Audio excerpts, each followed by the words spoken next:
What's going on, everybody, and welcome back to Comic Breakdown. If you guys are new to the channel, do me a favor and hit that sub button, hit that notification bell, make sure you're not missing any of the awesome content we have coming out. Now, with this video, we're jumping into Detective Comics' Batman's Fear State, issue 1043. Now, if you haven't been keeping up with Detective Comics, if you haven't been keeping up with the Fear State event, go ahead, check out the link in my description as well as the top of this video. It will get you completely caught up on everything going on in this line. And this is it, guys. We are here. We are in Fear State. The magistrate has taken over. This city is in absolute chaos. Not knowing who they can trust, every citizen is turning on each other. The magistrate are in droves out in the city, turning this city into a police state. And everybody is beginning to feel the toll. And with that being said, let's dive into this breakdown. Alright, gang, so as we dive into this issue, we are picking up at Gotham City Hall. And right now, the mayor is having a very heated discussion with Simon Saint. Because him and his staff, they are all having concerns right now. They have concerns about what it means to turn Gotham's policing and security over to a private company, especially a company that has already shown very bad mishaps. And right now, the mayor and everybody else, they are worried that they are going to end up being left out of the final vision of what Gotham City should look like. Thinking that the magistrate is overstepping its bounds, that it is doing too much. And they need to ensure by the end of this that the mayoral office is somehow involved in this overall. And after everything that has happened, all of the actions that have been taken, there are consequences that they have to face. And so, really unsure on what to do from here, they're going to investigate, they're going to see the best course of action, and then they're going to give a statement to the public.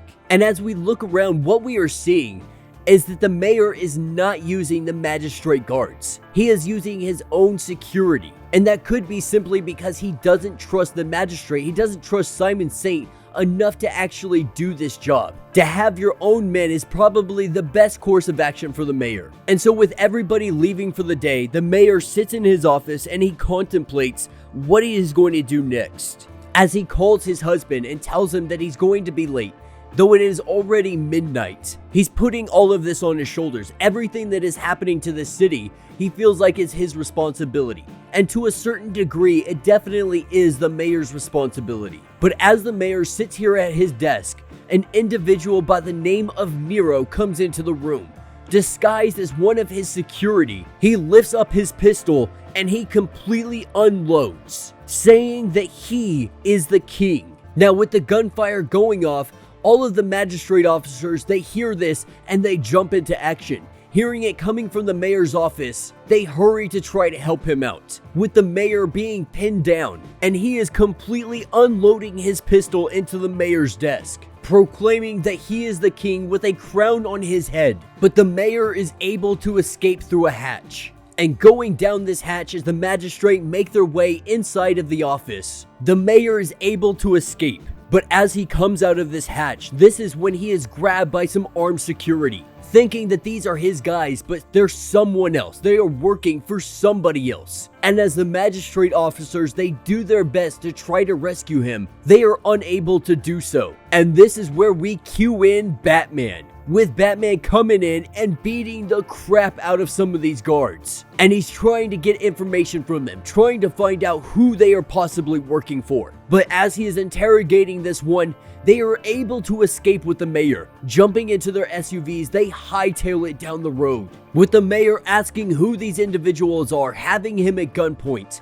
Batman jumps onto his motorcycle and he hightails it out of there, trying to catch up with the mayor, trying to get up with them before he loses sight. And Batman, using a last resort, he shoots his grappling hook, and it causes the mayor's vehicle to go tumbling. As we watch this vehicle flip through the intersection, it lands on its side. And on top of these vehicles, we see that red crown that the individual was using to try to assassinate the mayor. And through all of this commotion, with everything going on, Batman trying to make his way over to the mayor, with all of these armed security taking shots at Batman, we see the mayor plunge himself into the sewers. With him diving into the sewers and Batman taking on all these security guards. After defeating them, he jumps down into the sewers as well. But jumping down here, they find themselves twirling and swirling and being shot out at completely different areas. Not knowing where they are, Batman shouts out to the mayor to try to find him, but the mayor cannot hear him. And as Batman calls out to anybody in the Bat family,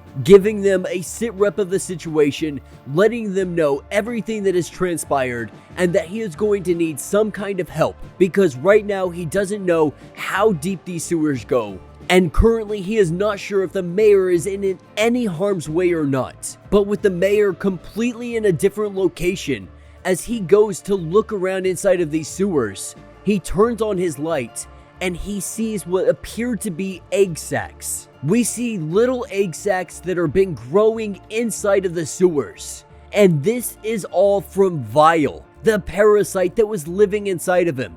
The parasite that was able to escape. It made its way into the sewers and it has been growing. It has been creating. It has been making more and more of itself. And we see little egg sacs completely surrounding the mayor. Now that is going to end this issue. And now we are going to be picking up with some Task Force Z. More or less, this is Amanda Waller's new makeshift team. A team that she is creating to be able to hunt down the Joker. And it all is going to be spearheaded with them capturing Red Hood. And this is exactly how that transpired. And we're picking up where the last one left off, with Red Hood fighting against these guys, and Miss Donovan, the reporter, sitting here inside of the car.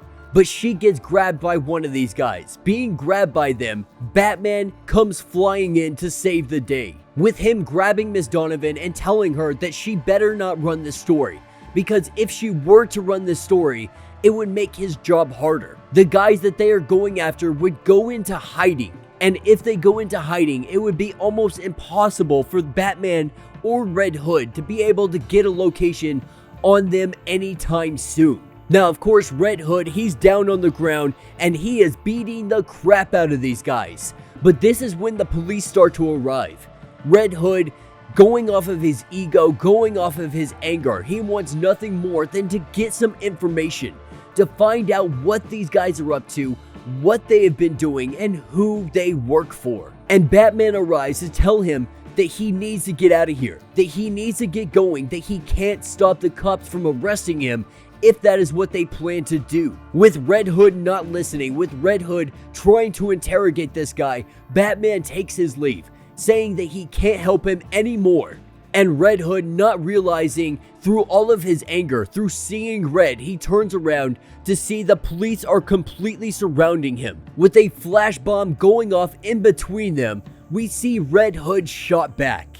With him landing on the ground, the police completely surround him. But we learned real quick that the guy he was interrogating was actually a federal agent, saying that they have jurisdiction over him and they are going to be taking Red Hood in because he has been their target the entire time. Everything that they have been doing was to capture Red Hood. And that's where we pick up with Red Hood inside of a jail cell, currently being talked to by Amanda Waller, saying that he has been chosen. He has been chosen to do a new assignment because she has been putting a team together, and that team is Task Force Z. And that will be the end of this issue. So let me know what you guys think down in the comments. This was a relatively quick Detective Comics issue. We really didn't get too much information, but we're really seeing that the mayor is really feeling the consequences of implementing the magistrate into the overall society. That the mayor is quite possibly just regretting doing all of this together, thinking that this was his best course of action at the time, not realizing the kind of state that he's putting his city in. Not only that, but now he has found the vile parasite. And so now we have to worry, is the mayor about to be taken over by this parasite? Is he going to turn into what Vile was? Being the host of that creature turned him into that monster. And we can only assume that the same might happen to the mayor. With Batman making his way down here, we can only hope that the Huntress might intervene some way or some shape or form, because she has that foresight now, being infected and being cured. Now Batman might also have that as well, so we could see that the mayor gets infected and they might know the whereabouts of the mayor. Now, of course, that's all hypothetical. We're gonna have to see how this all plays out in the next issue. But yeah, let me know what you guys think down in the comments. If you have not yet, do me a favor, hit that sub button, hit that notification bell, make sure you're not missing any of the awesome content we have coming out. And until the next breakdown.